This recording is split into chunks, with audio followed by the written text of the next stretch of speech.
ধূমপান, মদ্যপান এবং মাদক সেবন স্বাস্থ্যের পক্ষে ক্ষতিকর। Any digital piracy of this content is a criminal offense. এই গল্পের সত্য আনন্দ পাবলিশার্স প্রাইভেট লিমিটেড কর্তৃক সংরক্ষিত।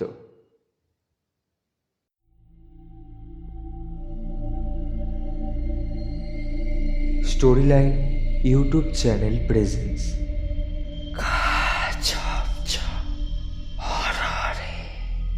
আজ আপনাদের জন্য শরদিন্দু বন্দ্যোপাধ্যায়ের রচনা অবলম্বনে প্রেতপুরী গল্পের সূত্রধর এবং গল্প পাঠে আমি চান্দ্রিক। শুরু হচ্ছে শরদিন্দু বন্দ্যোপাধ্যায়ের লেখা রোমহর্ষক ভূতের গল্প প্রেতপুরী।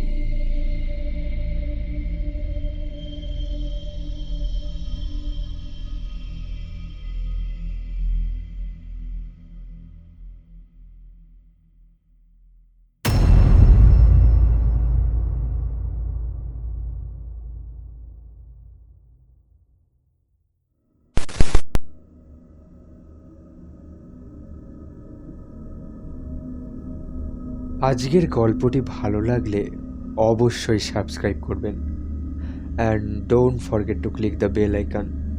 তাহলে শুরু করা যাক।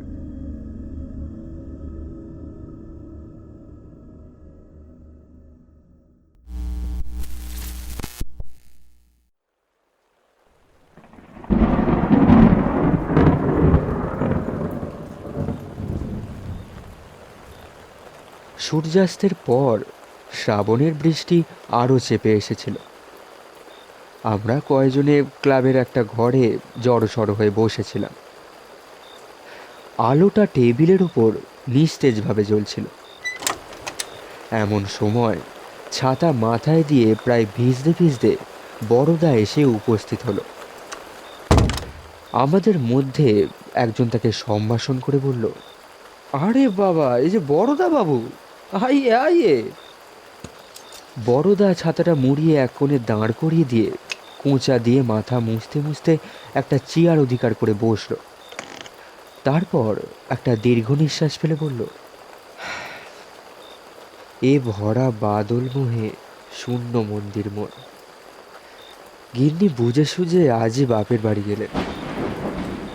অমূল্য এক কোণে গুড়ি সুড়ি পাকিয়ে বসেছিল, বলল, তাই বুঝি আমাদের জ্বালাতে এসেছ? বড়দা ওদিকে কর্ণপাত না করে বলল, বুঝলে, বাড়িটা বড় খালি খালি লাগছিল, তাই। এরপর বড়দা মিনিট দুই নীরব থেকে বুক পকেটের ভেতর থেকে সিগারেটের বাক্স বের করে একটা সিগারেট ধরিয়ে বলল,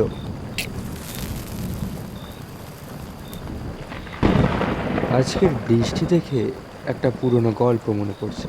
এই সারলে একটু যে নিশ্চিন্তি হয়ে ক্লাবে বসবো তার জো নেই।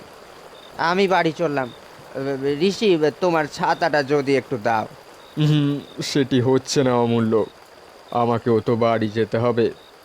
বৃষ্টি আজ রাত্রে থামবে বলে মনে হচ্ছে না।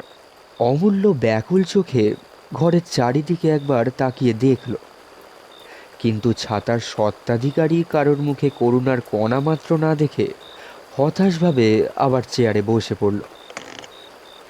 অমূল্যর এই অবস্থায় পৃথ্বী জোরে হেসে উঠল, বলল, অমূল্য, কপালে লিখিতং ঝাঁটা কোন শালা কিং করিষ্যতি। বড়দার গল্পটা বরং শুনেই যাও। অমূল্য পৃথ্বীর কথার কোনো জবাব দিল না। বড়দা আরম্ভ করল,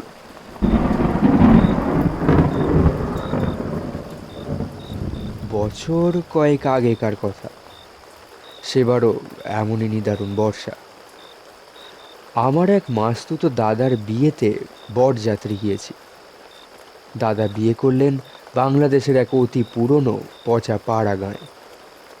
আমাদের কারোর মত ছিল না, কিন্তু প্রজাপতি শুনলেন না, অগত্যা সেইখানেই যেতে হলো। একে পল্লীগ্রাম, তাই বর্ষাকাল। সে দৃশ্য বর্ণনা করা আমার সাধ্য না। সুবিধের মধ্যে রেলের স্টেশন ক্রোশখানেকের মধ্যেই ছিল। স্টেশনে নেমে সকলে পদব্রজে কনের বাড়ির দিকে যাত্রা করলাম, কারণ জানা গেল যে মধ্যে একটা পুল ভেঙে গিয়ে পথ গরুর গাড়ির পক্ষেও দুর্গম হয়ে উঠেছে। পুরোহিত ন্যায়রত্ন মশাই সঙ্গে ছিলেন। কাদার মধ্যে তার এক পাটি খড়ম অন্তর্হিত হলো দেখে আমরা আপন আপন জুতো খুলে বগলে গুঁজে নিলাম। তারপর অনেক বাধা বিঘ্নের ফাঁড়া কাটিয়ে যখন মেয়ের বাড়ি উপস্থিত হলাম, তখন বর থেকে নাপিত পর্যন্ত কাউকে আর চেনা গেল না। কেবল মেসমশাই গোঁপ থেকে কাদা নিংড়োতে নিংড়োতে কাকে যেন খিঁচোচ্ছিলেন। গলার আওয়াজে তাকে ধরে ফেললাম। পায়েসের মতো কাদার মধ্যে দিয়ে এই এক ক্রোশ পথ হেঁটে বেশ পরিশ্রম হয়েছিল। তাই কন্যাপক্ষ যখন মুগের ডালের খিচুড়ি আর হাঁসের ডিম ভাজা দিয়ে আমাদের অভ্যর্থনা করলেন, তখন কিছু অতিরিক্ত মাত্রায় খেয়ে ফেললাম। আহার আনতে কিন্তু বড় কষ্ট পেতে হলো। আমরা সংখ্যায় বরযাত্রী প্রায় 20 জন ছিলাম। যে ঘরটিতে আমাদের বিশ্রাম করতে দেওয়া হলো তাতে শোয়া নয়, ঠাসাঠাসি করে কোনো রকমে 20 জন বসতে পারে। গুরু ভোজনের পর সকলের মনেই একটু গড়াবার ইচ্ছে ছিল, কিন্তু তার ঘটে উঠল না। শুধু রোগালিকলিকে ন্যায়রত্নমশায় কোনো মতে একটা কোণে কুণ্ডলি পাকিয়ে শুয়ে পড়লেন, আর সকলে পান্তামাক খেয়ে গল্প গুজবে সময় কাটাতে লাগলো। একদিকে জন কয়েক ছোকরা তাস নিয়ে বসে গেল। আমার কিন্তু বড় বিরক্তি বোধ হচ্ছিল। জানলার ধারে বসে মন খারাপ করে ভাবতে লাগলাম, দিনের বেলা তো যা হোক হলো, রাতেও কি ওই ব্যবস্থা নাকি? গোধূলি লগ্নে বিয়ে, অর্থাৎ রাত্রে ঘুমোবার কোনো বাধা নেই। দাদা না হয় বাসর ঘরে আলো করে শালি আর দিদি শাশুড়ির সঙ্গে রসিকতা করে রাত কাটাবেন, কিন্তু সেজন্যে আমার সারা রাত জেগে পাহারা দেওয়ার তো কোনো দরকার নেই। তাই বাড়ির একজনকে ডেকে জিজ্ঞাসা করলাম, রাত্রে শোবার ব্যবস্থা কী রকম? তিনি বললেন, আসলে কি বলুন তো, পাড়া গাঁয়ে বাড়ি ভাড়া পাওয়া যায় না, তাও অতি কষ্টে এই বাড়িটি সংগ্রহ করা হয়েছে। এর আরেকটি ঘরে জিনিসপত্র আছে, রাত্রে খালি করে দেওয়া হবে। ভদ্রলোকের কথা শুনে বড় ভরসা হল না। 20 জনের শোবার জন্য মাত্র 2টি ঘর। অন্যমনস্কভাবে বাইরের অবিশ্রাম বাড়িধারার দিকে চেয়েছে কিছু দূরে একটা অন্ধকার দর্শন ছোট পাকা বাড়ি চোখে পড়ল। বাড়িতে কেউ আছে বলে বোধ হয় না। দরজা জানলাগুলো সব বন্ধ। আগে বোধ হয় বাড়িখানার হলদে রং ছিল, এখন সবুজ বর্ণ হয়ে দাঁড়িয়েছে। দেওয়ালে স্থানে স্থানে চুনবালি খসে গিয়ে ঘায়ের মতো দেখাচ্ছে। আমি জিজ্ঞাসা করলাম, বলছি ওই বাড়িটা কার? ভদ্রলোকটি হেসে বললেন, আপাতত ভূতের। এবার একটু বিস্মিত হয়ে তাকে প্রশ্ন করতে তিনি যা বললেন তার মর্ম এই, কিছুকাল আগে ওই বাড়িটি এক ভদ্রলোকের ছিল। অবশ্য তার নিজের তৈরি নয়, পৈতৃক সম্পত্তি। তিনি গ্রাম থেকে ক্রোশ 2 দূরে জমিদারের কাছারিতে 15 টাকা বেতনে গোমস্তা ছিলেন। সংসারে কেবল স্ত্রী আর এক মেয়ে ছিল। বাবুটি মদ খেতেন। অনেক সময় মাতাল হয়ে স্ত্রীকে মারধরও করতেন, কিন্তু মেয়েটি তার বড় আদরের ছিল। জীবনে একবার ছাড়া আর কখনো তার গায়ে হাত তোলেননি। তার স্ত্রী সতী সাবিত্রী ছিলেন, তাই বছর 3 আগে তিনি একদিন স্বর্গে চলে গেলেন। তার মৃত্যুতে স্বামীর প্রাণে দারুণ আঘাত লাগলো। এই আঘাত সত্যি কি ভণ্ডামি বলা যায় না। কিন্তু তার মাতলামি ভারী বেড়ে উঠল। একদিন তিনি জমিদারের নায়েবের সঙ্গে ঝগড়া করে তার গালে একটা সপাটে চড় কষিয়ে বাড়ি ফিরে এলেন। পরদিন সকালে তাকে আর খুঁজে পাওয়া গেল না। তার বদলে তার 6 বছরের মেয়ের মৃতদেহ পাওয়া গেল ওই বাড়ির ভিতরে। পুলিশ তাকেই কন্যাঘাতী বলে সন্দেহ করে, কিন্তু আজ পর্যন্ত তার কোনো সন্ধান পাওয়া যায়নি। মাঝে মাঝে কানাঘুষো শোনা যায় যে তিনি কাছে পিঠেই কোথাও লুকিয়ে আছেন। গ্রামের কেউ কেউ তাকে অন্ধকার রাত্রে মাঠে ঘুরে বেড়াতে দেখেছে, কিন্তু সেসব গুজব, নিতান্তই বাজে কথা। বাড়িখানা সেই অবধি খালি পড়ে আছে, কেউ ব্যবহার করে না। গ্রামের 2-1 সাহসী লোক একবার রাতে ওই বাড়িতে শোয়ার চেষ্টা করেছিল, কিন্তু সেই রাত্রেই ভয় পেয়ে পালিয়ে আসে। তারা বলে বাড়িতে ভূত আছে। গল্পটা শেষ শুনে বললাম, আমরা কয়েকজন যদি রাত্রে ওখানে শুই, কারোর আপত্তি হবে কি? না মশাই, আমাদের সাহস হয় না। কি বলছেন দাদা? আমাদের যদি সাহস হয় তাহলে আপনাদের হতেই বা বাধা কি? এই যে তোমরা কেউ ভূতের বাড়িতে শুতে রাজি আছো? আমার প্রশ্নের উত্তরে সকলেই ব্যাপার কি জানতে চাইল, কিন্তু সমস্ত শুনে আমার মতো 2-3 জন ছাড়া আর কেউ রাজি হলো না। যা হোক, সন্ধ্যার আগে বৃষ্টি একটু ধরে গেল। আমরা বাড়িখানা দেখতে গেলাম। বাড়িতে তালা লাগানো ছিল। সেই ভদ্রলোকটি তার চাবি জোগাড় করে আনলেন।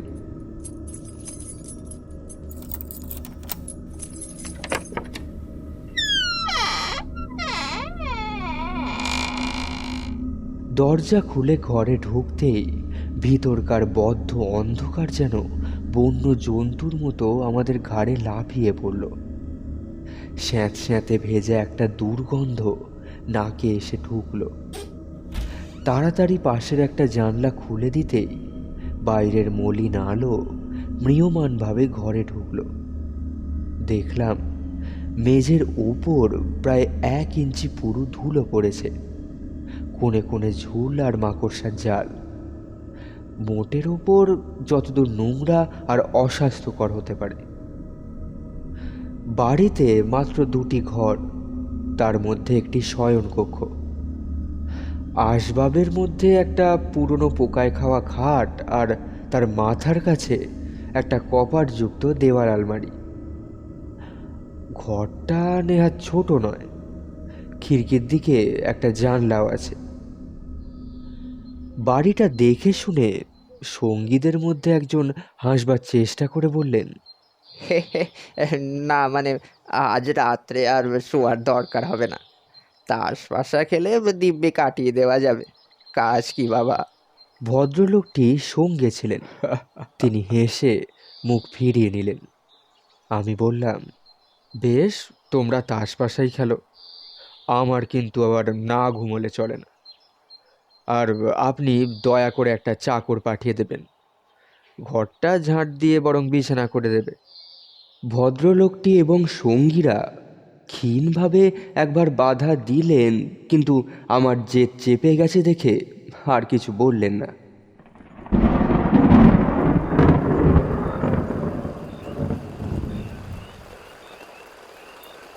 রাত্রে শুভকর্ম যথাসময়ে শেষ হয়ে গেল। রাত 10:30টার পর খাওয়া দাওয়া সাঙ্গ করে লণ্ঠন হাতে একলা শুতে গেলাম। সন্ধ্যার পর আবার বৃষ্টি আরম্ভ হয়েছিল, এখনও সমানভাবে চলেছে।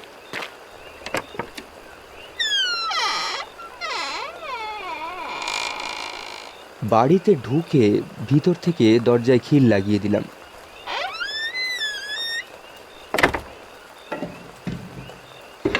তারপর লণ্ঠন হাতে শোবার ঘরে এসে ঢুকলাম। চাকর বিছানা পেতে মশারি ফেলে দিয়ে গিয়েছিল। খিড়কির দিকের জানলাটা আগের মতো বন্ধ হয়েছিল। আলো ধরে ঘরখানাকে একবার ভালো করে দেখে নিয়ে দরজা বন্ধ করে দিলাম। ঘরের দরজা বন্ধ করে দিতেই ঘরটা অত্যন্ত নিস্তব্ধ মনে হতে লাগলো। বায়ুর অভাবে একটু গরমও বোধ হলো। জানলাটা ধরে 2-3 বার টান দিতেই সেটা খুলে গেল। তখন আবার ব্যাঙ ও ঝিঁঝি পোকার কনসার্ট শুনতে পেলাম। জানলা খুলে ফিরে আসতে পাশে দেওয়াল আলমারিটা পড়ে। কৌতূহল হলো, সেটাকেও খুলতে গেলাম। দেখি মরচে পড়ে সেটাও এঁটে গেছে। জোরে একটান মারতেই ঝনঝন শব্দে খুলে গেল। ভেতরে দরকারি জিনিস কিছুই নেই, কেবল গোটা 5-6 খালি মদের বোতল গৃহস্বামীর সুরাশক্তির ঐতিহাসিক স্তম্ভের মতো ইতস্তত দাঁড়িয়ে আছে। শরীর বেশ ক্লান্ত হয়েছিল, তাই আলোটা কমিয়ে খাটের পায়ার কাছে রেখে শুয়ে পড়লাম। শুয়ে শুয়ে রবিবাবুর একটা গল্প বারবার মনে পড়তে লাগলো। 2-1 বার গায়ে কাঁটাও দিল। কিন্তু বেশি ক্লান্ত হয়েছিলাম বলেই হোক বা ভয় বস্তুটা আমার শরীরে কম আছে বলেই হোক, এই ভুতুড়ে বাড়িতে একলা শুয়েও অল্পক্ষণের মধ্যেই ঘুমিয়ে পড়লাম।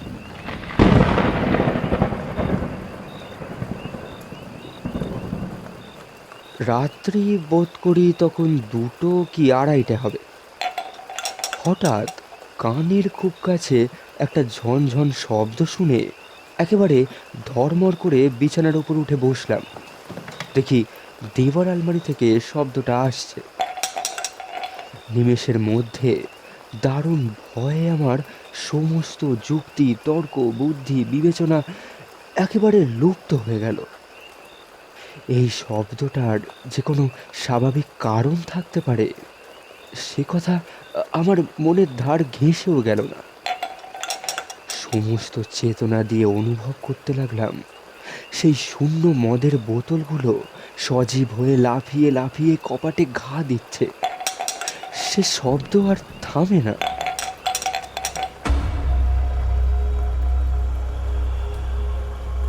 নিশাচর প্রেতজনির এই নিশীথ উল্লাস ঝনঝন শব্দে সমানভাবে সমান ব্যবধানে চলতেই লাগলো।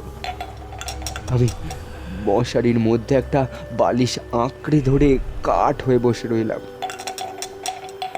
আমার অবস্থাটা একবার ভেবে দেখো। বাইরে অজস্র বাড়িপাত, ভেতরে অশরীরী নৃত্য। আমি আর বিছানার মধ্যে থাকতে পারলাম না। মশারি ছিঁড়ে বাইরে এসে পড়লাম। আলোটা বাড়িয়ে দিতেই ঘরের নিরাভরণ শূন্যতা যেন আমার চারদিকে দাঁত বার করে হেসে উঠল। অন্ধকার অন্ধকারের চেয়ে ছিল ভালো।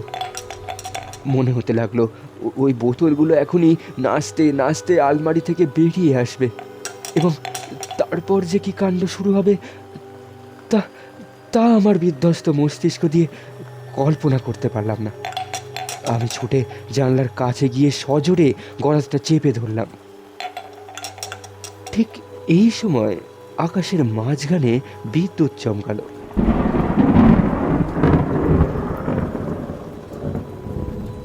বাইরের সমস্ত দৃশ্যটা এক মুহূর্তে চোখের ওপর মুদ্রিত হয়ে গেল। জানলা থেকে হাত 25 দূরে একটা প্রকাণ্ড গাছ ছিল। নিম কিংবা তেঁতুল ঠিক ধরা গেল না। সেই গাছের গোড়ায় একটা ভীষণাকৃতির লোক কোদাল দিয়ে প্রাণপণে কোপাচ্ছে। সর্বাঙ্গ বেয়ে জল পড়ছে। পরনে কাপড় আছে কি উলঙ্গ ঠিক বুঝতে পারলাম না।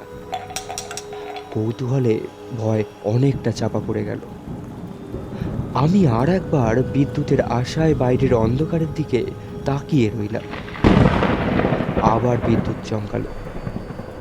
দেখলাম ক্লান্তি নেই, বিশ্রাম নেই, বৃষ্টির দিকে কোনো ভ্রুক্ষেপ নেই।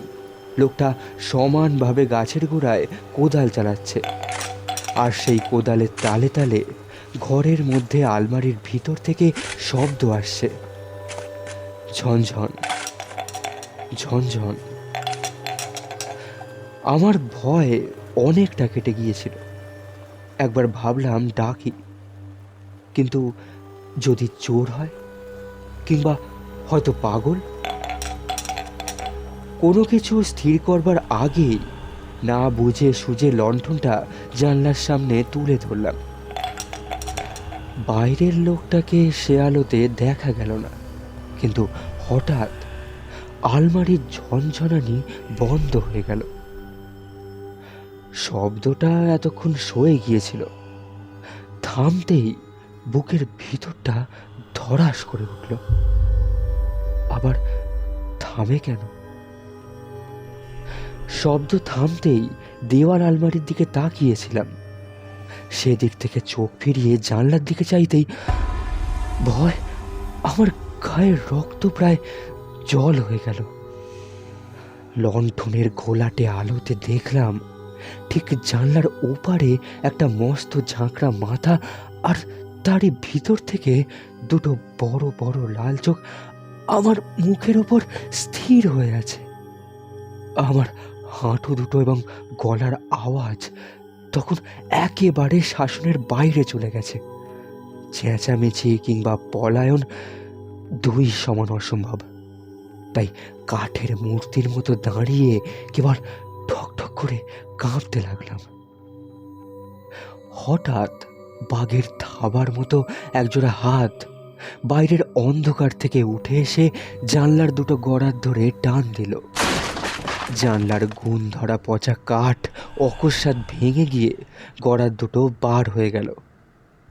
আর প্রায় সঙ্গে সঙ্গে একটা ক্লেদাক্ত গিরগিটির মতো সেই ফাঁক দিয়ে লোকটা ঘরের মধ্যে প্রবেশ করল। আমার দিকে কটমট করে তাকিয়ে বলল, তুমি কে?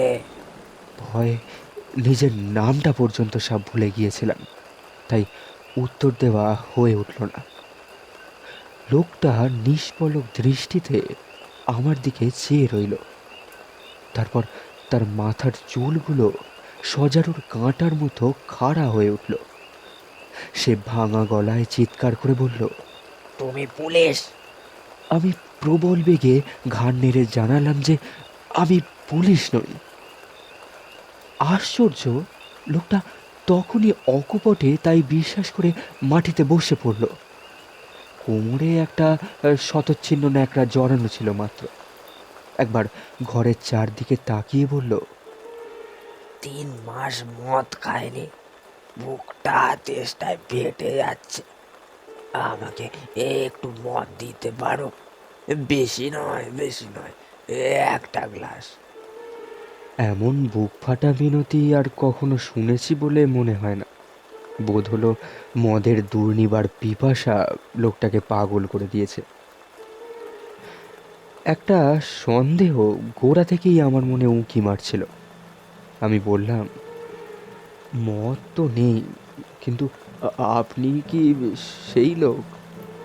লোকটা দুই হাঁটুর মধ্যে মাথা রেখে অনেকক্ষণ চুপ করে রইল। শেষে মাথা তুলে বলল, এই বাড়ির মালিক আমি। নিজের মেয়েকে খুন করে পালিয়ে যাই। গোমস্তাগিরি করতাম, একদিন ঝগড়া করে চলে এলাম। তখন স্ত্রী বেঁচে নেই, শুধু মেয়ে। বাড়ি আসতেই মেয়েটা বলল, বাবা, খেলা করতে করতে পায়ের মল গাছতলায় কোথায় পুঁতে রেখেছিলাম, আর খুঁজে পাচ্ছি না। মাথায় রাগ চড়েই ছিল, মারলাম মেয়েটার রগে এক চড়। মেয়েটা সেইখানে পড়েই মরে গেল। সেই থেকে পুলিশের ভয়ে পালিয়ে বেড়াচ্ছে। মেয়েটা মরেছে যাকে যাক যাক, কিন্তু তার মল গগাছা কিছুতেই খুঁজে পাচ্ছি না। এই বলে লোকটা লাফিয়ে উঠে একবার আলমারির দিকে ছুটে গেল। খালি বোতলগুলো পেড়ে পেড়ে মাটিতে আঁচড়ে ভাঙতে লাগলো। তারপর উন্মত্ত একটা চিৎকার করে যে পথে এসেছিল সেই পথেই বেরিয়ে গেল।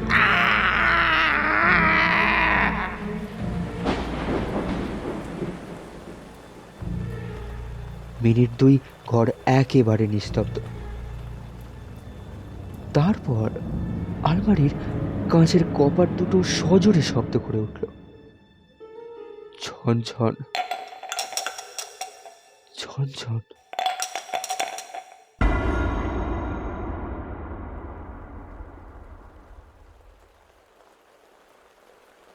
বড়দা চুপ করল। অমূল্য শ্লেষ করে বলল, ব্যাস, এই গল্প, খালি ঝন ঝন ঝন। আরে শোনো, আর একটু বাকি আছে। শেষ রাত্রে একটু তন্দ্রা এসেছিল। হঠাৎ চমক ভেঙে গেল। দেখলাম ঘর একেবারে অন্ধকার, আলোটা কখন নিভে গেছে। অনেকক্ষণ কান খাড়া করে শুয়ে রইলাম, কিন্তু খোলা জানলা দিয়ে ঝিঝির শব্দ ছাড়া আর কিছুই কানে এলো না। শেষ রাত্রের ঠান্ডা হাওয়ায় কুণ্ডলি পাকিয়ে আবার ঘুমিয়ে পড়লাম। সকালবেলা উঠে দেখি বালিশের তলা থেকে সোনার ঘড়ি আর মানিব্যাগটা চুরি গেছে।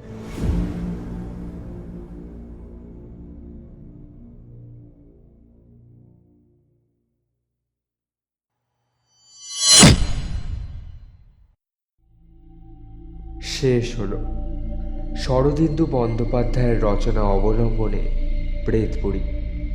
গল্প পাঠ বড়দা, রহস্যময় মানুষ এবং অন্যান্য চরিত্রে চান্দ্রিক দে, ধ্বনি পরিকল্পনায় স্নেহাদ্র শর্মা, পরিচালনায় চান্দ্রিক দে। আবার পরের সপ্তাহে দেখা হবে আরও একটি রোমাঞ্চকর গল্প নিয়ে।